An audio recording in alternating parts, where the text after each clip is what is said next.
je vous retrouve aujourd'hui pour la partie 2 de l'update du chaos, n'est-ce pas, puisque je rappelle, pour ceux qui n'ont pas regardé encore le précédent, j'ai le nez partiellement bouché parce que je reviens d'une crève, du coup je parle beaucoup du nez, c'est pas forcément super agréable, mais j'avais pas d'autre moment pour tourner. Deuxième truc, il y a plein des lectures du jour, surtout aujourd'hui, pour lesquelles je n'ai pas fait de fiches, alors que d'habitude j'en fais, en disant les points positifs, les points négatifs, ce que j'ai aimé, ce que j'ai pas aimé, etc. Là, ça va être du freestyle, alors que ce sont des lectures qui datent pour une bonne partie d'entre elles de bien un mois et demi, donc je voulais supposer que mes souvenirs sont pas dingos.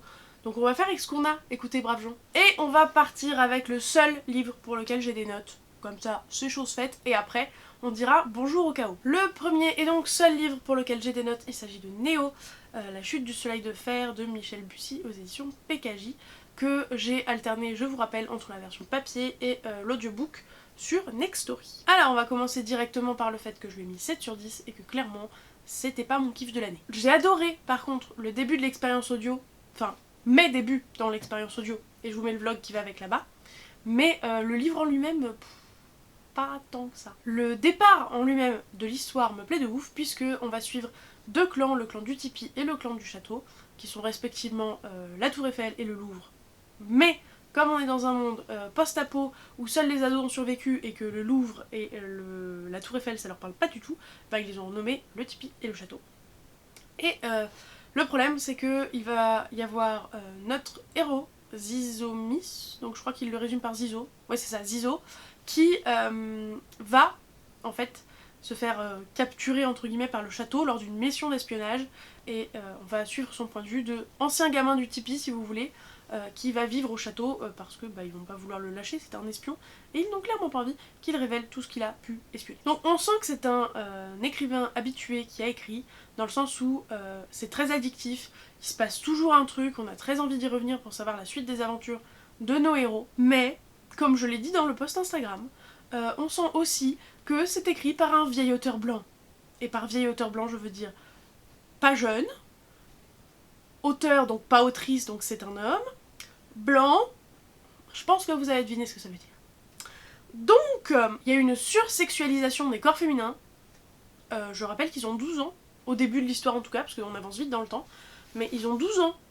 Donc en fait, peu importe à quoi ils ressemblent, t'es pas censé sexualiser les corps. Fiche-leur la paix. Ensuite, toujours dans le sexisme, nous avons le personnage de Sabi.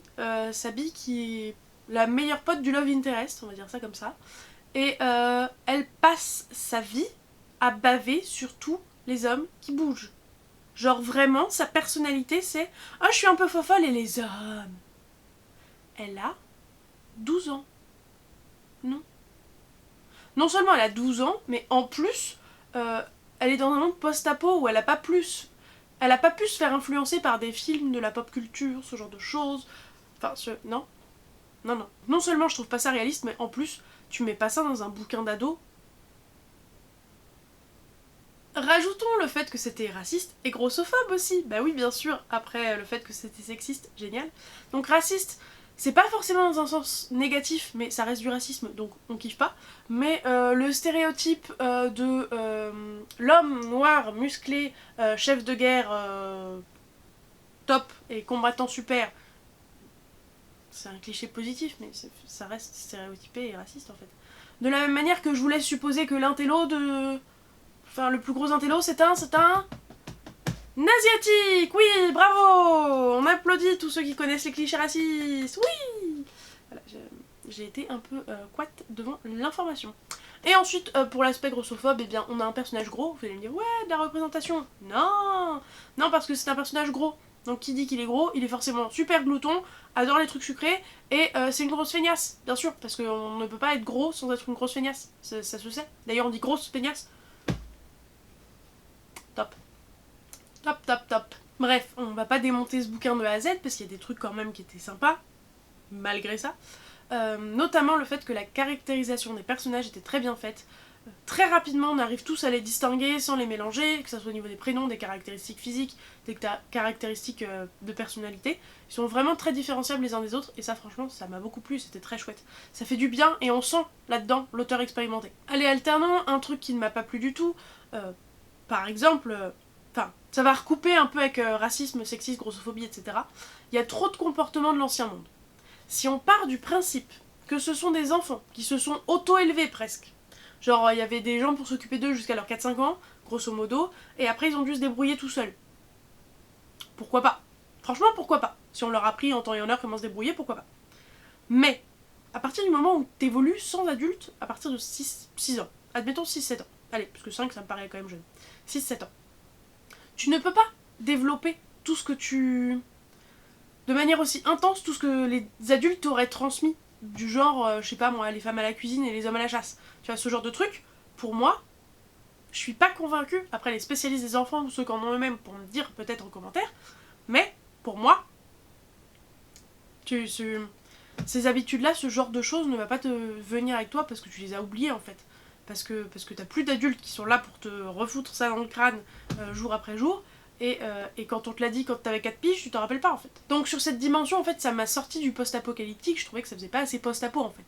Parce que, bah, le post-apo aurait dû justifier que les personnages aient des comportements beaucoup mieux, entre guillemets. Ou en tout cas différents de ce qu'on peut avoir actuellement. Il y a un truc que je peux pas vous dire parce que ça serait estimé comme spoilant et vous auriez raison, mais qui retirait au réalisme grandement. Genre, vraiment un truc qui aurait dû se passer et qui ne se passe pas.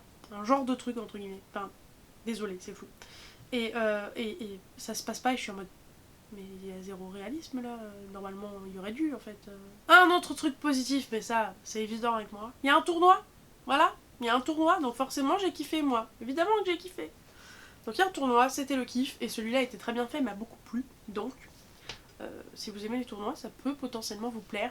Mais bon, ne l'achetez pas juste pour le tournoi quand même. Un autre truc futile, mais c'est important de vous le dire quand même, qui ne m'a pas plu, c'est la 4ème de couverture qui, à mon sens, est beaucoup trop spoilante.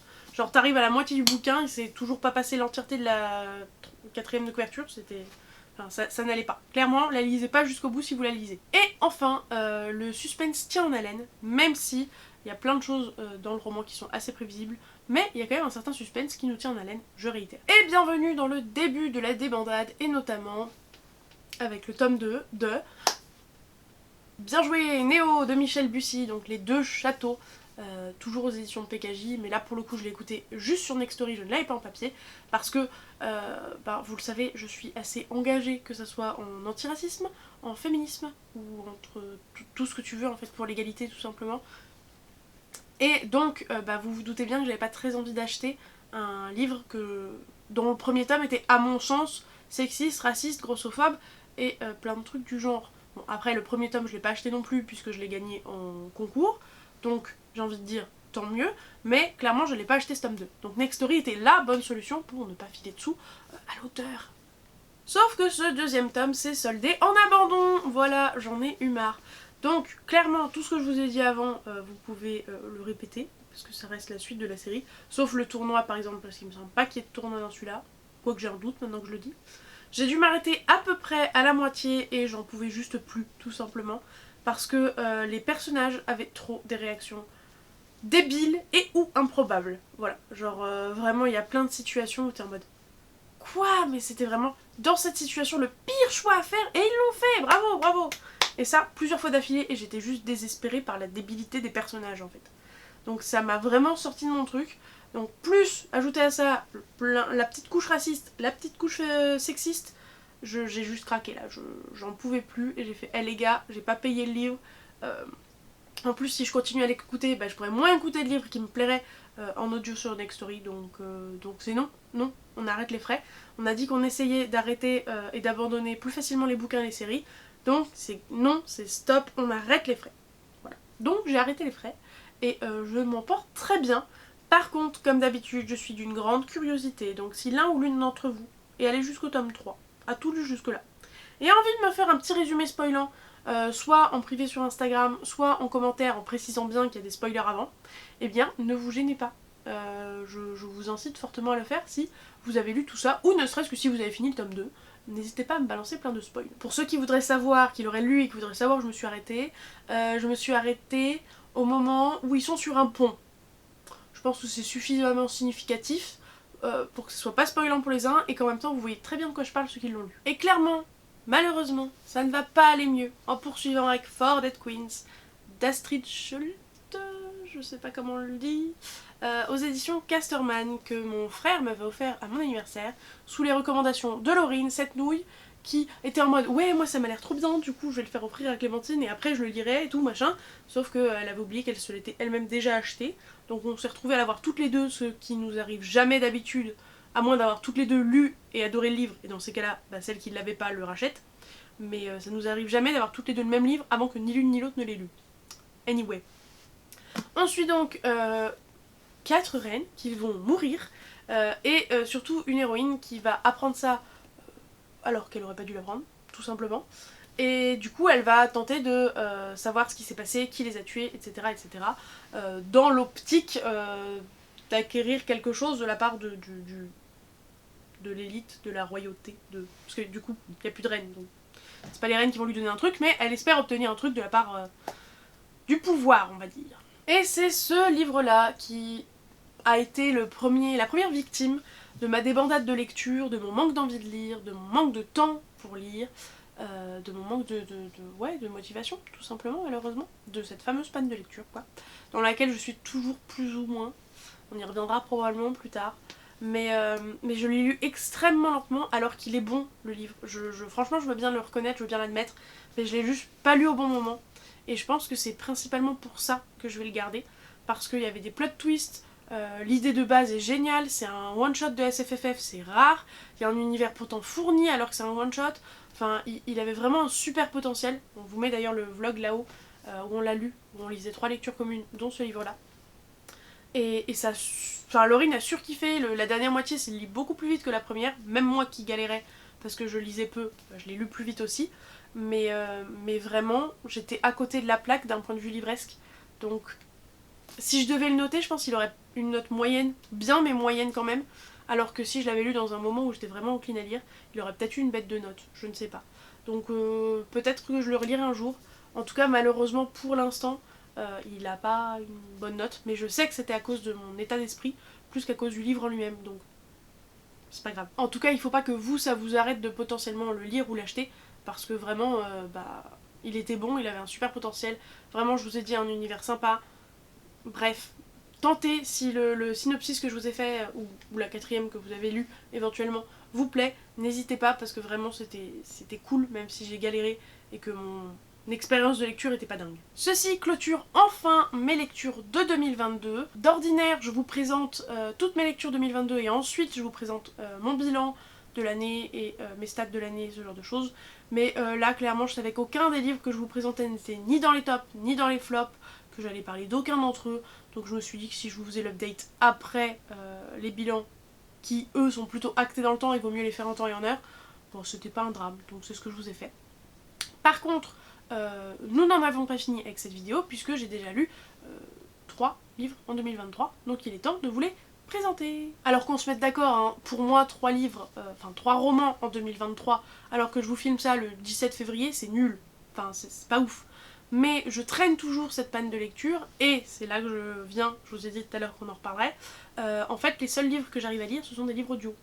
Donc clairement Nextory me sauve, parce que sinon je pense que je serais à 0 roman ou 1 à tout péter depuis le début de l'année. Voilà. Donc merci Nextory de me permettre de lire approximativement 1 heure par jour, puisque je conduis approximativement 1 heure par jour. En toute première lecture de 2023, j'ai lu L'Ami de Tiffany Tavernier aux éditions... Oh, je sais plus. Comme je l'ai lu sur Nextory, je l'ai pas en papier, je sais plus. Bon, tant pis. A savoir, pour vous donner une idée de l'ampleur des dégâts, c'est le seul roman que j'ai terminé au mois de janvier. Super. Là, je retrouve un petit peu de mon envie, mais je vous en parlerai à la fin de l'update. Mais c'est toujours laborieux quand même. Donc, je l'ai lu en audiobook, disais-je. C'était une expérience qui m'a plu. Mais, en même temps, il y a des bémols. Je vous explique. Ce livre-là, je le connaissais pas du tout, jusqu'à ce que Margot Liseuse le présente dans son top 10 de l'année. Enfin, top 10, je suis pas sûre que c'était un top 10. Je crois, mais j'ai un doute. Bref, top et flop en tout cas de l'année 2022, que je vous mets là-haut. Et vraiment celui qui m'a tapé dans l'œil, qui était 9 ou 10 justement, c'était L'Ami de Tiffany Tavernier. Et elle nous disait que ça montait crescendo et tout, que c'était de plus en plus dingue au fur et à mesure. Et j'étais en mode bah vas-y, fonce. Donc le synopsis, c'est qu'on va suivre un héros dont j'ai oublié le nom, Thierry peut-être bien. Je sais pas pourquoi j'ai Thierry en tête, ça doit être ça j'imagine. qui, alors qu'il est en train de sortir de son sommeil, de se réveiller un beau matin, va se rendre compte qu'il y a une dizaine de voitures de police à côté de son voisin. Voilà, génial. Et enfin, à côté de la maison de son voisin, vous avez compris. Et à partir de là, bah, ça va être un peu la débandade en mode qu'est-ce qui se passe, qu'est-ce qu'il a fait, est-ce qu'il a accusé à tort, est-ce qu'il a vraiment fait ça, est-ce qu'il a cambriolé une banque, est-ce qu'il a enlevé des gens, est-ce qu'il il est recherché par la police, est-ce que c'est un fugitif étranger, est-ce que... Enfin, montagne de propositions, de solutions, de tout ce que vous voulez. Et bah déjà le truc, c'est que Margot a spoilé la moitié, puisque en faisant son résumé, en fait, elle a dit ce pourquoi, enfin de quoi il était coupable. Donc en soi ça peut servir de trigger warning, et très bien à ceux qui en veulent, mais je trouve ça spoilant pour tous ceux qui veulent pas de trigger warning. Donc si vous voulez un trigger warning, dites-le moi dans les commentaires, je vous le dirai personnellement en mettant bien que c'est un spoiler avant, mais du coup, ça restait spoilant, et en fait je m'attendais à ce qu'on le sache assez rapidement, et pas du tout. C'est vraiment important pour l'ambiance, ce suspense qui plane de qu'est-ce qu'il a fait, ou pas d'ailleurs, mais en tout cas de quoi est-il accusé. Et c'est super important, et du coup bah, ça a été un peu gâché. Genre on doit apprendre au tiers ou à la moitié ce qu'il a effectivement comme accusation sur le dos. Donc bon. J'ai aussi été déçue par le fait que bah, il n'y avait pas de fin à proprement parler. La fin était très ouverte. Je sais pas comment dire ça, mais je m'attendais à ce qu'il se passe un truc, vous voyez, qu'il soit libéré, ou qu'il aille définitivement en prison, ou que... Enfin, qu'il se passe un truc, quoi. Un retournement de situation sur la fin, vous voyez ce que je veux dire? Et en fait, non. Ça reste assez plat. Il n'y a pas grand chose d'exceptionnel pour clôturer cette histoire, donc ça m'a un peu déçue. Mais un truc qui était super intéressant et important, c'est que je pense que usuellement on voit ça du point de vue du personnage accusé, à tort ou pas, mais du personnage accusé. Or là on est du point de vue du voisin qui avait lié une amitié avec sa femme aussi, enfin leurs femmes ont lié des amitiés, etc. Et d'être en mode qu'est-ce que ça fait de moi que d'être en lien avec cette personne qui est accusée de ça. Est-ce que ça me rend coupable de quoi que ce soit? Est-ce que j'aurais pu me rendre compte de trucs? Ou est-ce qu'au contraire, il est innocent parce que j'ai rien vu et que du coup, bah, il est forcément innocent, j'ai rien vu? Voilà. C'est super intéressant comme concept de base. Je pense que vraiment c'est rare des bouquins sur ce genre de choses. Et du coup, bah, je vous invite à lire si ça vous intrigue. Mais d'un point de vue émotion, c'est pas un crescendo comme Margot en parlait. En tout cas, pas pour moi, ça l'a pas fait comme ça. Donc c'était sympa, c'était vraiment original, mais pas si dingo. Ensuite, je vais vous présenter ma deuxième lecture audio de l'année et ma première lecture du mois de février. Parce que oui, comme je le disais, qu'une seule lecture au mois de janvier. Super. Et je vais vous parler ici de À tout jamais, que je vous mets ici. Écoutez à nouveau sur Next Story, je vais pas vous le dire à chaque fois. De Colleen Hoover, et c'est aux éditions Hugo Roman de base. Quand c'est en papier. À tout jamais, c'est le tome 2 de Jamais plus, qui, dans ce tome-là, parlait de violence conjugale, et là, en gros, c'est l'héroïne qui a, entre guillemets, sa vraie romance saine avec un autre héros. Quand j'avais fini Jamais plus, je savais pas trop où me mettre, je savais pas trop si j'avais aimé ou pas, mais en tout cas, le moins qu'on puisse dire, c'est que ça m'avait retourné. C'est-à-dire que ça m'avait vraiment marqué, ça m'avait frappé. Haha, haha, je m'ai même pas fait exprès. Vraiment, ça m'avait marqué au fer rouge, vous voyez. Et même à l'heure actuelle, comme je suis si longtemps après, je saurais pas vous dire si j'avais kiffé ou pas. Mais c'était suffisamment important dans ma vie de lectrice pour que j'ai envie de lire la suite, pour que ça me titille, vous voyez. Je me rends compte d'ailleurs que Jamais plus c'est Laurine qui l'a et pas moi, et peut-être que je vais me l'acheter un jour. Je crois qu'elle allait se l'acheter en la version collector, donc peut-être que je vais lui racheter son grand format, et je me procurerai À tout jamais, comme ça j'aurai les deux en grand format dans ma bibliothèque. Donc, je vais pas vous faire de résumé plus détaillé que c'est la suite des aventures de l'héroïne, quoi. Mais je l'ai vraiment bouffé en très peu de temps. Genre j'avais une journée de repos, je crois que j'ai dû le lire en 2 ou 3 jours, j'avais une journée de repos pendant laquelle je l'ai saigné, parce que juste j'ai surkiffé cette relation entre Lily et Atlas, qui était supra mignonne, qui faisait chaud au cœur, qui en même temps montrait les difficultés d'être maman célibataire avec un père violent pour ta fille. T'as pas envie trop que ta fille le côtoie, mais en même temps c'est son père, et tu veux pas lui retirer son enfant parce que bah, tu l'aimes quand même toujours un peu d'une certaine manière, mais en même temps clairement pas assez pour que ça redevienne ton conjoint. Enfin bref, les sujets abordés sont super intéressants, parce que oui, le côté relation abusive, relation violente entre deux personnages est important à explorer, mais comment se défaire de cette emprise, c'est aussi super important. Et là c'est ce qui est abordé, donc moi j'ai trouvé ça très chouette, très intéressant. Et pareil, il y a d'autres problématiques personnelles pour le héros masculin qui sont aussi très intéressantes. Mais on va pas se mentir, un des trucs qui a un peu gâché ma lecture, mais c'est le seul je crois, c'est le fait que j'avais pas le tome 1 fraîchement en tête. Laurine, quand je lui ai dit que je le commençais le livre, elle m'a dit ah oui moi aussi je veux le lire, mais j'attends d'abord d'avoir relu à tout jamais pour... Non, d'avoir relu Jamais Plus pour lire à tout jamais. Et du coup je crois qu'elle a toujours lu ni l'un ni l'autre, mais au moins elle aura fraîchement des événements en tête, parce que moi il y a des trucs, j'arrivais pas à comprendre si on nous en parlait brièvement parce que c'était pas important, on nous en parlait brièvement parce qu'on l'avait déjà vu dans Jamais Plus en fait. J'ai eu des doutes, on va dire ça comme ça. Ça a pas rendu mon expérience de lecture horrible ou illisible ou j'en sais rien, c'était très bien, mais je pense que ça aurait été mieux si je l'avais relu avant Jamais Plus. Comme j'ai pas pris de notes, je trouve rien de plus à vous dire sur À tout jamais. Clairement, c'est la meilleure lecture que j'ai eue de tout cet update. Hein, c'est clair, net, précis. Donc si vous devez suivre une seule recommandation, c'est bien celle-là. Mais n'oubliez pas, c'est un tome 2 après Jamais Plus. Donc lisez d'abord Jamais Plus avant de lire À tout jamais. Même si vu la pub qu'il a sur TikTok, Instagram et toute la clique, je pense pas que vous ayez besoin de moi pour qu'on vous dise de lire Jamais Plus. À la fin de la vidéo, je vais vous faire un petit point sur mes 2 lectures en cours, parce que pourquoi pas. Mais avant ça, nous avons Sorcière de Mona Chollet aux éditions Zone, j'imagine. Je sais toujours pas, parce que c'est un format un peu curieux. Enfin, une maison d'édition un peu curieuse. Vous avez le début du résumé sur la première couverture et la fin sur la quatrième. Très bizarre. Ce livre-là, je l'ai commencé, je pense au mois de septembre. Allez, peut-être septembre. Je pense même que je vous en ai parlé dans un vlog. Par contre, lequel, j'en ai fait trop dans la même période, je saurais plus vous dire lequel. Mais, je l'ai commencé là. Après, je l'ai complètement mis de côté pendant 3 plombs et je l'ai repris là parce que, à nouveau, et pourtant cette vidéo là n'est pas sponsor, hein, mais à nouveau, en fait je l'ai lu par le biais de Nextory tout simplement. Et je savais que je le lirais bien plus vite en audio grâce à tous mes trajets plutôt qu'en papier. Alors si vous ne connaissez pas Sorcière, la puissance invaincue des femmes de Mona Chollet, je ne sais pas ce que vous faites de votre vie, ou en tout cas vous devez pas être féministe parce que je pense que toutes les féministes et tous les féministes connaissent ce livre. Voilà. Ou au moins en ont entendu parler. Donc c'est un essai à propos tout simplement de comment les femmes ont été traitées au cours du temps. Donc vous avez une première introduction historique. Ensuite, vous avez le carcan dans lequel les femmes sont mises, ce qu'elles ont le droit et pas le droit de faire, concrètement. Après, vous avez cette dimension de est-ce que je veux ou non des enfants et en quoi ça regarde ou non la société, et ce que la société en dit, etc., etc.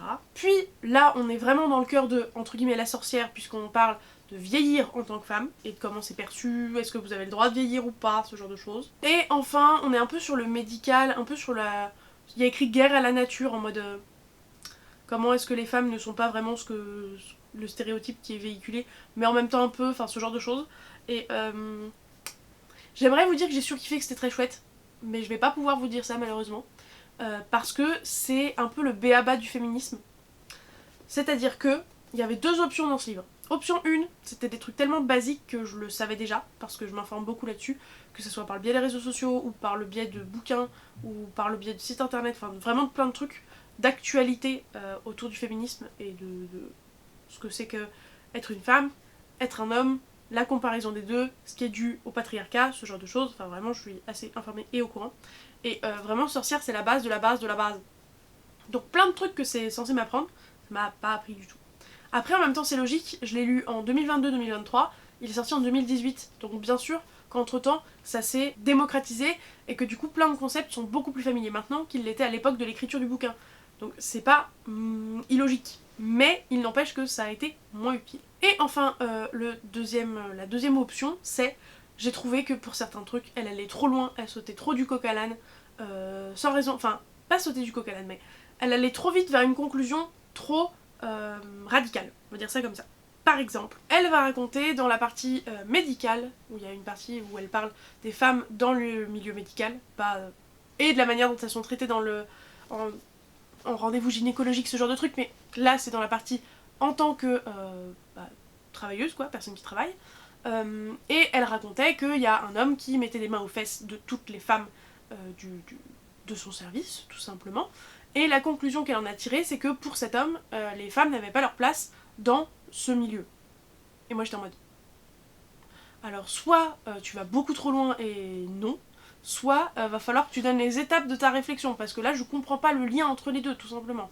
Genre, je pense que dans un autre milieu que l'hôpital ou la médecine, ou je sais plus dans quoi il était exactement, je pense qu'il aurait aussi mis les mains aux fesses des femmes. Genre je vois vraiment pas le rapport entre le milieu médical et le comportement de cet homme qui est en plus un homme parmi tant d'autres. Donc il y a vraiment des moments où j'étais un peu béate en mode mais qu'est-ce qu'elle raconte la dame là, pas compris le délire, pas compris. Donc concrètement, si je dois résumer tout ça, sachant qu'en plus c'est une non-fiction et j'en lis pas beaucoup et je suis pas une grande fan de non-fiction. Déjà, première chose du résumé, désolé Solène, on en a déjà parlé, c'est mon ami qui me l'a offert et qui voulait que je le lise, mais ça l'a pas fait comme j'aurais voulu que ça le fasse. Mais pourquoi pas tenter en audio sur Nextory les autres livres de l'autrice, parce que comme ça je dépense pas de sous, et je pourrais quand même découvrir au cas où ça pourrait être utile. Mon amie Solène n'arrête pas de me dire que celui sur les relations dans le couple, je sais plus si c'est dans le couple ou dans le couple hétérosexuel, j'ai un doute, était vraiment très intéressant, donc je me dis pourquoi pas tenter celui-là après. Mais en tout cas, celui-là qui reprend les bases du féminisme ne m'a pas plu, ne m'a pas appris grand-chose. Donc je le conseille vivement aux apprentis féministes parmi vous qui voudraient en savoir plus, découvrir les bases. Mais pour moi, clairement, c'était pas assez. C'était pas ce que je voulais. C'était pas ce qui était à mon niveau, entre guillemets. Donc je pense que je vais pas le garder. Je pense que je vais le revendre. Mais voilà, si vous, ça vous tente, si vous, ça vous plaît, les bases du féminisme, eh bien n'hésitez pas, parce que pour le coup, je pense vraiment que si vous débutez, ça peut être pas mal. Et pour parler de mes lectures actuelles, théoriquement parlant, il y en a 2, dans la pratique, il y en a bien plus et en même temps bien moins, je m'explique. En termes de romans, dans la pratique, j'ai Night School d'entamer depuis décembre de l'année dernière, donc j'en suis à même pas la moitié, je sais pas si on voit très bien, voilà. Et clairement, ça me fait chier. Voilà, c'est dit, c'est cru, c'est bête, voilà. J'ai demandé à Laurine son opinion, est-ce que je continue, est-ce que je continue pas selon elle. Elle fait ouais, mais toi t'adores les entraînements, etc. Il y en a à partir du tome 2, et je suis en mode ouais, mais je suis pas sûre de réussir à atteindre le tome 2, en fait, ça me gonfle déjà beaucoup trop. J'ai pas envie de le dire, il y a la peine de lecture qui joue, mais je pense qu'il y a le livre en lui-même aussi qui joue clairement. Donc, comme Night School fut un temps, il y a un moment, était plutôt populaire, n'hésitez pas à me dire en commentaire si vous les avez lus. Si ça vaut le coup de continuer ou pas selon vous, si vous avez surkiffé cette série à l'époque ou pas, si maintenant avec le recul, des années plus tard, vous êtes en mode vu ton âge ça te plaira moins que quand moi je l'ai lu à 15 ans, je dis n'importe quoi, j'en sais rien, mais voilà. N'hésitez pas à me donner votre opinion sur le sujet, parce que moi ça m'intéresse grandement de savoir si selon vous, vraiment faut que je continue, ou si je m'arrête là, parce que clairement si vous me dites rien sur le sujet, moi je m'arrête là, je pense. Parce que j'ai pas envie d'y revenir, je suis en plein milieu. Laurine elle a tenté de me donner envie en me spoilant un peu, mais même ça m'a pas donné envie outre mesure. Donc c'est bientôt un au revoir pour Night School je pense. Et l'autre truc que je lis auquel je suis bien plus accro, mais là je l'ai pas sous la main en papier, même si je l'ai aussi en papier, c'est mon premier conte interdit. Wouh! Donc je lis Réponse de LP Sicard aux éditions ADA, et je le lis aussi en audio sur Nextory, et c'est ça qui me hype, je sais plus, de ouf. Et je surkiffe parce qu'il y a vraiment une ambiance de barjo, mais je vais pas vous spoiler plus que ça parce que c'est un vlog qui est sorti ou qui va sortir. S'il est déjà sorti, je vous le mets là-haut comme d'habitude. S'il n'est pas encore sorti, prenez votre mal en patience. Mais je découvre mes premiers contes interdits, et en plus par le biais de l'audiobook. Donc clairement, il y a des choses à raconter. Voilà. Et je surkiffe, donc c'est peut-être en train de me sortir de ma panne de lecture. Donc on dit oui d'avance et on espère que ça me sortira définitivement de ce gros blocage. Voilà, en tout cas, c'en est tout pour cette update lecture. J'espère qu'il vous aura plu. Je suis vraiment désolée de ne pas avoir pu donner autant de détails que ce que je fais d'habitude. Mais là, pour le coup, malheureusement, vous devrez vous en contenter. Pour l'emoji du jour, mettez un truc qui, pour vous, évoque le blocage, le stop, le y en a trop. Donc soit vous mettez le panneau stop, tout simplement, soit vous avez une autre idée pour le ras-le-bol, le j'en peux plus, le je craque. Mais en tout cas, voilà, j'espère qu'à l'avenir, je vais réussir à retrouver ma motivation pour écrire au fur et à mesure ce que j'en pense dans mon carnet et vous faire des updates plus détaillés et pas me retrouver dans cette même galère que celle dans laquelle j'ai été là. Je vous fais des bisous. N'oubliez pas de mettre un pouce en l'air et un commentaire. Je vous souhaite d'excellentes lectures et je vous dis à la prochaine. Ciao. Et je viens de me rendre compte que j'ai complètement oublié de changer de coiffure et de tenue entre les deux vidéos. N'hésitez pas non plus à rajouter en commentaire si vous en avez rien à carrer et je peux tourner 4 vidéos d'affilée dans la même tenue, la même coiffure, ou si c'est vrai que c'est quand même sympa quand tu changes de coiffure et de tenue, comme ça on se rend pas compte que tu as tourné le même jour. Parce que vraiment nous de notre point de vue on n'a aucune idée de vos préférences éventuelles. Voilà. Des bisous.